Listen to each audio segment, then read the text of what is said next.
Equilibrium में जो second part होता है ionic equilibrium in solution. Okay, तो जैसे जिस इक्विलिब्रियम में आयंस इन्वॉल्व होती है तो उसको बोलते हैं आयनिक इक्विलिब्रियम। लेकिन ये डेफिनेशन में एक चीज़ जरूर ध्यान रखिए, इसका जो आयनिक इक्विलिब्रियम का जो डेफिनेशन होता है उसमें एक्वस सॉल्यूशन होना जरूरी है।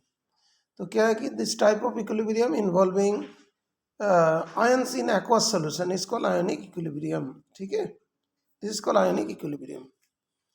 और एसिड बेसिस सॉल्ट, तो जो एसिड्स में जो डिवीजन किया जाएगा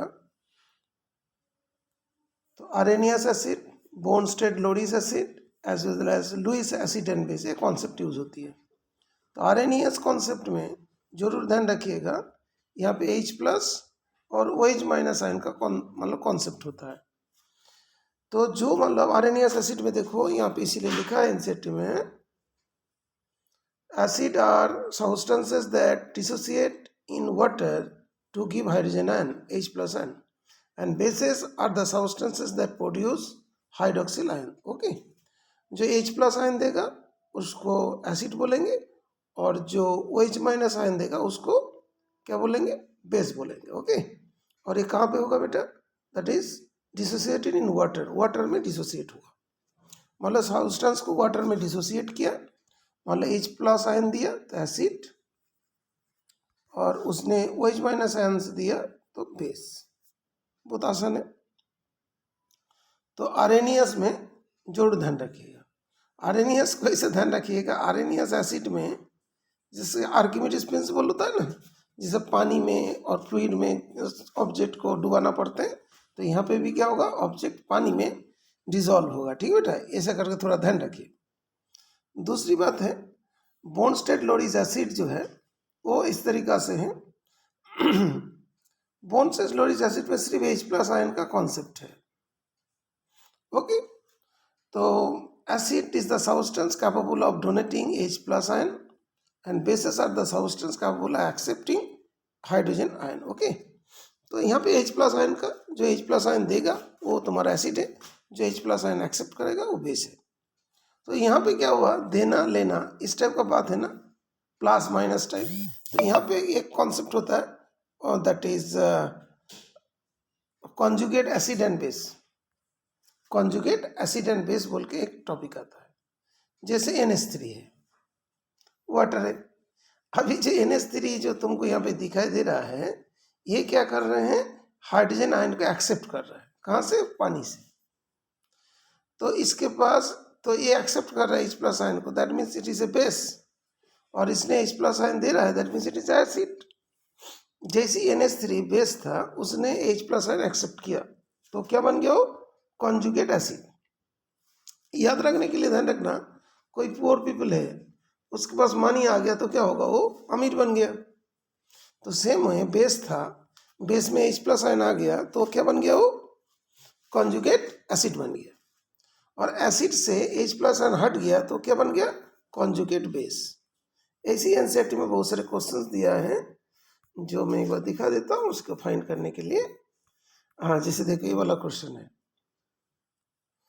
वाटर H2O, तो H प्लस आयन गया तो हाइड्रोनियम बना तो कॉन्जुगेट एसिड, और H प्लस आयन यहाँ से निकल गया तो H माइनस आयन बन गया तो क्या होगा, कॉन्जुगेट बेस।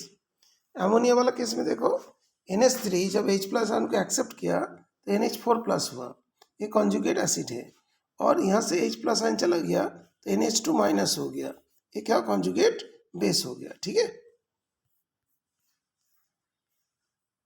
इसके बाद लुईस एसिड एंड बेस के बारे में। लुईस एसिड जो है ना, जो इलेक्ट्रॉन एक्सेप्ट करेगा, जो इलेक्ट्रॉन एक्सेप्ट करेगा उसको एसिड कहेंगे।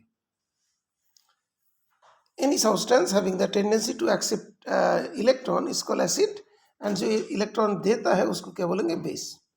देखो इसे लिखा defined acid as a species which accept electron pair and base which donates electron pair। जैसे देखो तुम्हारा एक ले लेते हैं BCl3,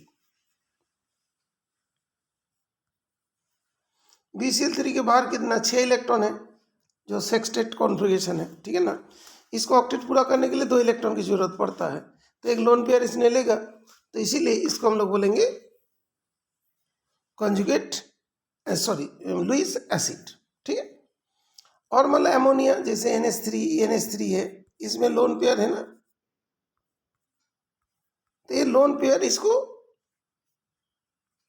इसका तो दो इलेक्ट्रॉन की जरूरत है एक लोन पेयर की, ये नहीं है, और इसके पास तो लोन पेयर है, तो इसने इसको दे देगा, तो ये वाला क्या होगा, लुईस बेस, और ये वाला होगा लुईस एसिड। ये वाला होगा लुईस एसिड और ये वाला होगा लुईस बेस। ये वाला कॉन्सेप्ट है। अच्छा, उसके बाद फिर आगे आगे बढ़ते जाते हैं, बिकॉज ये चैप्टर थोड़ी सी अलग लगते हैं। Ionisation of acid and bases. Ionisation of acid and bases, तो इसमें ionisation of acid and bases मतलब क्या, जैसे आयन मतलब जब भी हम लोग कोई एसिड को पानी में डाल दें तो क्या होगा, उसमें आयन्स बनेगा। जैसे HA मतलब क्या होता है, देखो हाइड्रोजन और ये वाला एनायन पार्ट, जैसे HCl है, तो ये वाला एनायन पार्ट है ना, तो उसको ए से डिनोट किया जाता है। ओके, एक मिनट, किसी का मैसेज आ रहा है, तो मैंने इसको दोबारा करता हूँ। इसी मोबाइल में किसी का मैसेज आ रहा है।